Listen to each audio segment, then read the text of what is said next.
We all know Steve Jobs, the founder of Apple, credited with the invention of the iPod, iPhone, and all that good stuff. Steve Jobs actually began to experiment with LSD in his late teens, and he called it one of the 2 or 3 most important things he ever did. One of the effects of LSD is that it causes us to think in different ways. New neural connections form, connections we don't otherwise have access to, and this can cause some major outside-the-box thinking. And LSD is a large part of what Steve Jobs credits his outside-the-box thinking to. Apple computers at the time of invention were revolutionary in the sense that they were so much different than the traditional corporate-based model of a computer. Steve Jobs is an excellent example of someone who has benefited from psychedelics.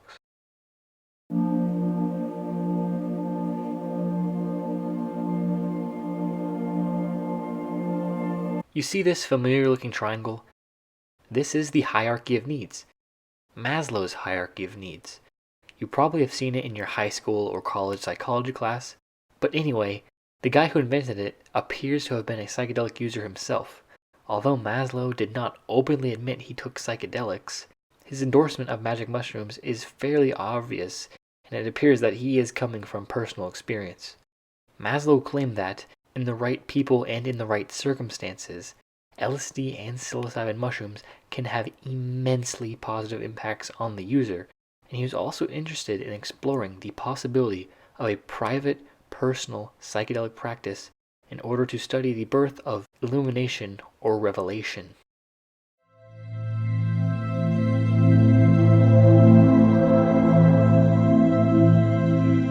Aldous Huxley was one of the previous century's most well-known authors. He's best known for his book Brave New World, which was one of the best-selling books in the 20th century. In addition to this world-famous book, he also wrote a couple of others in which he elaborates on the effect that psychedelics have on our consciousness. His experiences with psychedelics also inspired him to write a book called Island, where a tribe ingests a made-up psychedelic substance called moksha during critical moments in life. The society in this novel showcased Aldous Huxley's desires for our culture in which rationalism and mysticism unite. Huxley also noted that he believes it's healthy for most people to have the psychedelic experience.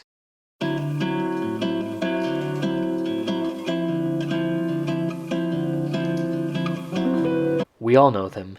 They're the most famous music group of all time, but this group's experience with psychedelics is unlike all others in this video, as 2 members of the group, George Harrison and John Lennon, first took LSD on accident.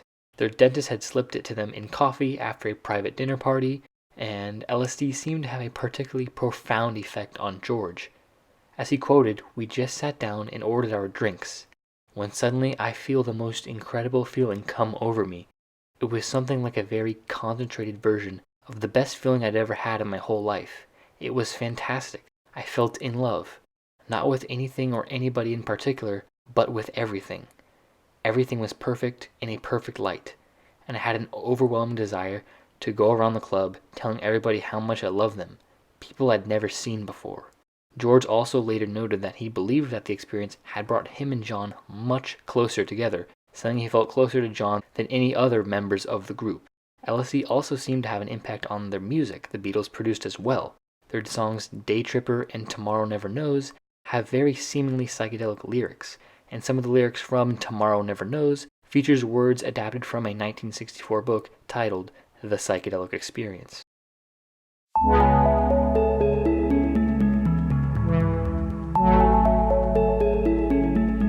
Francis Crick was the scientist who discovered the structure of DNA. He is considered the father of modern genetics because of his discovery, and he won the Nobel Prize because of it. Apparently, Crick had told a fellow scientist that he used small amounts of LSD in order to boost the power of his thoughts and his creativity, and that helped him unravel the structure of DNA, ultimately winning him the Nobel Prize. In addition, Crick was also very into Aldous Huxley's novel, as he was mentioned earlier, and Crick was also the founder of Soma, which was a legalized cannabis group which was named after the fabled drug in Huxley's bestseller Brave New World. It appears that Crick was very much interested in mind-altering substances that have the potential to boost creativity and promote outside-the-box thinking.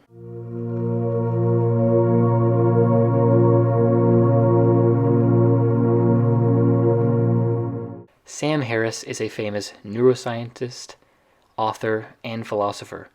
He is openly an atheist, and he is also an advocate of consciousness expansion through the use of psychedelics. He discovered psychedelics in his early 20s, and he found LSD and psilocybin to be valuable tools in discovering that the mind goes much deeper than we realize. And he said his time under the influence were some of the most important hours of his life. In one of Harris's books, he quotes, "I have 2 daughters who will one day take drugs.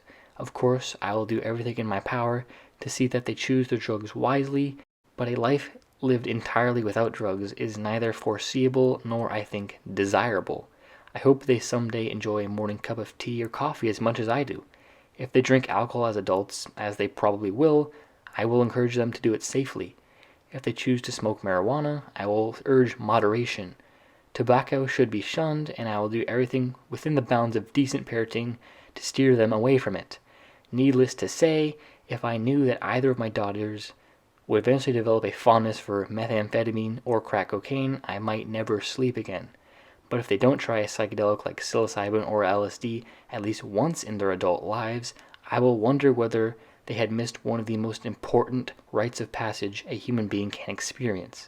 While he addresses that the highs with psychedelics are very high, he also addresses that the lows, the bad trips, are very low, and that both are extremely important and beneficial in expanding our consciousness. Thank you guys for watching. This is just a few countless examples of people using psychedelics to their advantage.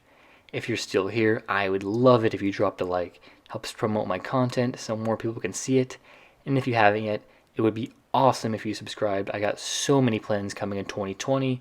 I'm going to be working a lot on making my videos higher quality than they have been, and I think this channel is really going to start taking off. I love you all, and as always guys, have a great day and peace.